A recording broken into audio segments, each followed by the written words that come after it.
اعوذ باللہ من الشیطان الرجیم بسم اللہ الرحمن الرحیم۔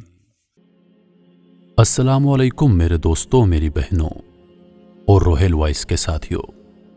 میں ہوں روہیل خان اور آپ دیکھ رہے ہیں روہیل وائس چینل۔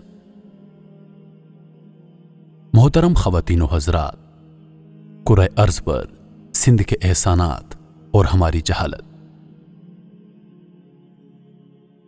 دنیا کا پہلا انقلاب زرعی انقلاب تھا، جس کی بنیاد سندھ میں پڑی، جب انسانوں نے اپنے پیٹ کے گزر کے لیے جنگلوں کے دھکے کھانے کے بعد آگے چل کر اس دنیا میں گاؤں اور شہر بنانے شروع کیے، تو اس کا آغاز بھی سندھ کی تہذیب سے ہوا۔ سندھ دنیا کا وہ پہلا خطہ ہے جہاں تقریباً 10,000 برس قبل سندھی زبان اور اس کی سر تختی بنائی گئی۔ سندھی زبان کے لیے جو سر تختی بنائی گئی وہ آج تک زبانوں کے ماہرین پڑھ نہیں سکے، جو آرٹ اور جیومیٹری کے فن کی اعلیٰ ترین مثال ہے اور آج تک موہنجو دڑو کے نشانات پہ موجود ہے۔ سلطنت سندھ موہنجو دڑو کے لوگوں نے ہتھیاروں سے پاک معاشرہ قائم کیا، جو نظریہ سندھ کی وہ اساس ہے کہ اس دنیا کو ہتھیاروں سے پاک کیا جائے۔ اس پوری دنیا میں سب سے پہلے صنعت کی بنیاد سندھ میں رکھی گئی۔ سندھیوں نے ہی کپاس سے دھاگا اور دھاگے سے کپڑا بنانے کی مشین، ارتھ اور اڑانا ایجاد کی۔ اس طرح سندھ میں دنیا کی پہلی صنعت قائم ہونے کی وجہ سے اسے انڈس کہا گیا۔ اس کے بعد ہی انڈسٹری کا لفظ وجود میں آیا۔ دنیا میں ناپ تول کے اوزاروں کا نظام پہلی بار سندھ نے متعارف کروایا، پھر یہ اوزار ساری دنیا میں بیچنا شروع کیے۔ دنیا میں سب سے بڑا مواصلاتی انقلاب تب آیا جب سندھ نے موہنجو دڑو میں سب سے پہلے پہیا بنا کر بیل گاڑی بنائی، جو دنیا میں مواصلاتی نظام کا آغاز ثابت ہوا۔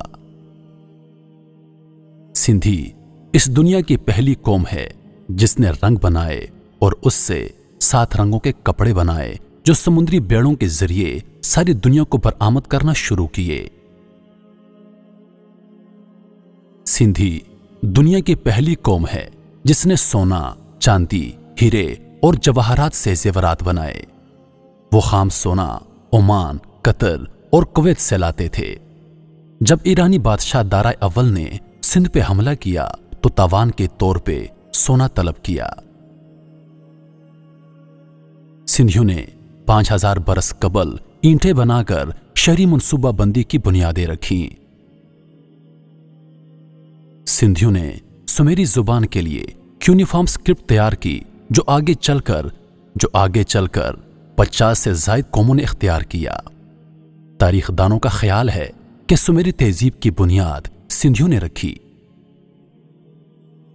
1300 قبل از مسیح سے 3400 قبل از مسیح تک سندھ ایک طاقتور سلطنت رہی، اور المیہ دیکھیں کہ آج سندھ اپنی تاریخ کی بدترین غلامی کی زنجیروں میں جکڑ چکی ہے۔ سندھی اپنے تاریخی وطن سندھ میں بے بس، مجبور اور اس کی نعمتوں سے محروم ہیں، اور سندھیوں کے اس تاریخی قدیمی اور تہذیبی وحدت و حرمت سے سنگین بے شرمانہ اور بھونڈے کھلواڑ کیے جا رہے ہیں۔ سبھی پاکستانیوں کا فرض ہے کہ وہ سندھ کے محروم انسانوں کا ساتھ دیں۔ بڑے افسوس کی بات ہے، اگر حکومت سندھ پر توجہ دیتی تو شاید سندھ سیاہی مقام بن جاتا، مگر افسوس کہ حکومت نے اس طرف کوئی توجہ نہیں دی۔